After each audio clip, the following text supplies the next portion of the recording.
नमस्कार, आप देख रहे हैं द हिंद 24 न्यूज और मैं हूं आपके साथ साक्षी।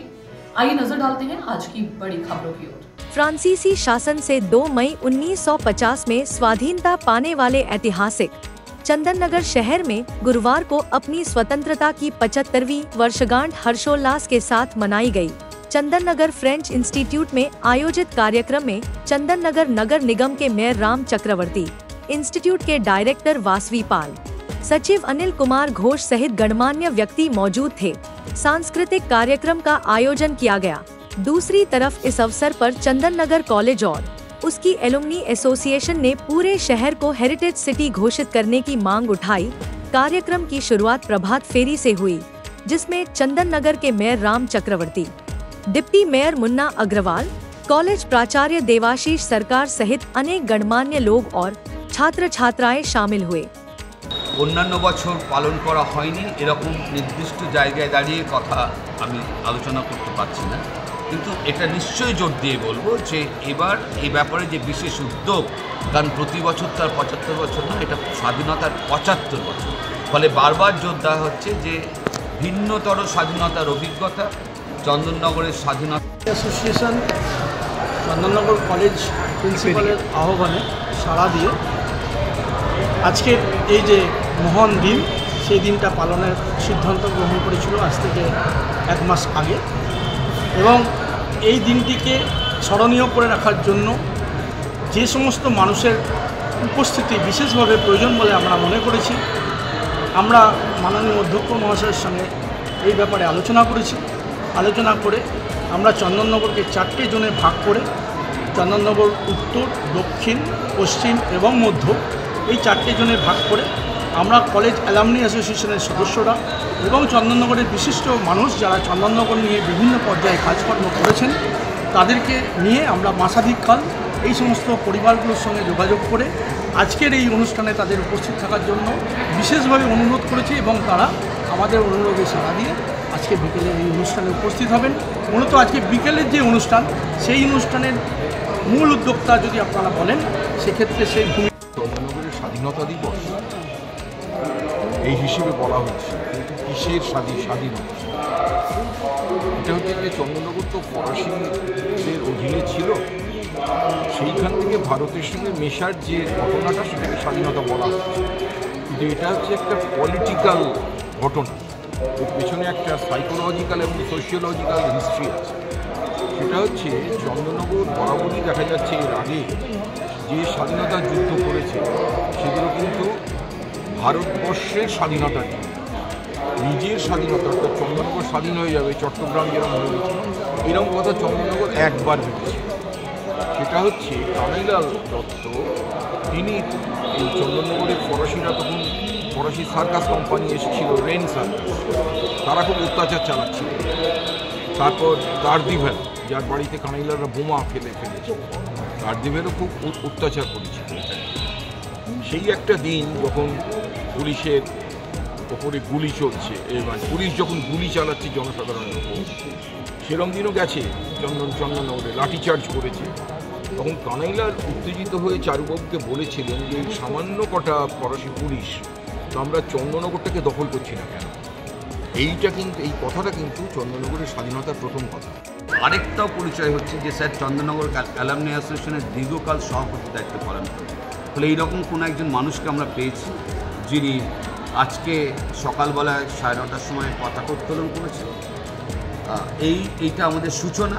পরবর্তী পর্যায়ে আমাদের কলেজের ছাত্রছাত্রী, শিক্ষক সহায়ক কর্মী, মাস্টারমশাইরা, এই অঞ্চলের বিশিষ্ট নাগরিকরা, চন্দননগর কলেজের অ্যালামনি অ্যাসোসিয়েশনের সভ্যরা, আমরা একটা নগরের পরিক্রমা করব এবং সেখানে আমাদের কলেজের ছাত্রছাত্রীরা তারা গান করবেন, কালচার প্রোগ্রাম সেখানে অর্গানাইজ করা হবে। সেখানে এই কলেজের ইতিহাস এবং স্বাধীনতা আন্দোলনের যে ইতিহাস চন্দননগরে, তার যে গভীর সম্পর্ক, কারণ এটা সেই সম্পর্কের ইতিহাসের কথা মাথায় রেখে একটা ছোট্ট পথনাট্য উপস্থাপন করা হয়।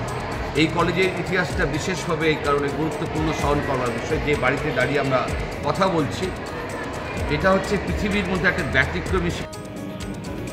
এরকম একটা দিনে মাননীয় অধ্যক্ষ মহাশয় এইমাত্র যে ঘোষণা দুটি করলেন, তার সঙ্গে আমরা একসাথে কাঁধে কাঁধ মিলিয়ে এই কাজটা করার সুযোগ পাওয়ার জন্য চন্দননগর কলেজ কর্তৃপক্ষের কাছে আমরা কৃতজ্ঞতা জ্ঞাপন করছি।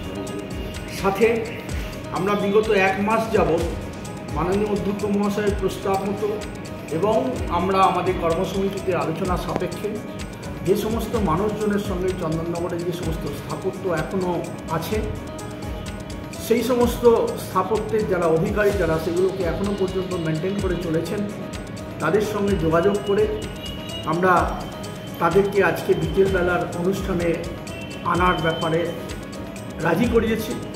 সেই অনুষ্ঠানটা আমরা বিকেল 4:30 থেকে শুরু করব, 4:30 থেকে 6:30। আশা করি আপনারা সেই অনুষ্ঠানটিকেও কভার করবেন এবং আজকের যে সূচনা, সেই সূচনাটা আগামী দিনে আরও এগিয়ে নিয়ে যাওয়ার জন্য আমরা এই কলেজ কর্তৃপক্ষ যখনই যেভাবে আমাদের সহায়তা চাইবেন আমরা সেটা প্রদান করার জন্য এগিয়ে আসব। এবং তার সাথে সাথে আরও একটি ঘটনা আজকে ঘটবে, যেটা আপনারা বিকেলবেলা দেখতে পাবেন। সেটা হচ্ছে যে আমরা এই সমস্ত যে ঐতিহ্যমণ্ডিত বাড়িগুলো এখনও পর্যন্ত চন্দননগরে এক্সিস্ট করছে, সেই সমস্ত বাড়িতে যে সমস্ত পুরনো দিনের জিনিস, কিন্তু যে 60% ভোটে অংশগ্রহণ করবে তার মধ্যে 98%-এর কিছু বেশি মানুষ রায় দিলেন যে আমরা ফরাসিদের হাত থেকে মুক্ত হতে চাই এবং আমরা ভারতবর্ষের সাথে যুক্ত হতে চাই। এটা এই গণভোটের যে রায়, এটা ফরাসিরা মান্যতা দেয়। ফলে এখানে কিন্তু ভারতবর্ষের ব্রিটিশদের কাছ থেকে স্বাধীনতা হওয়ার যে ইতিহাসের চরিত্র, তার সাথে চন্দননগরের স্বাধীনতা হওয়ার ইতিহাসের চরিত্র সম্পূর্ণ কথা।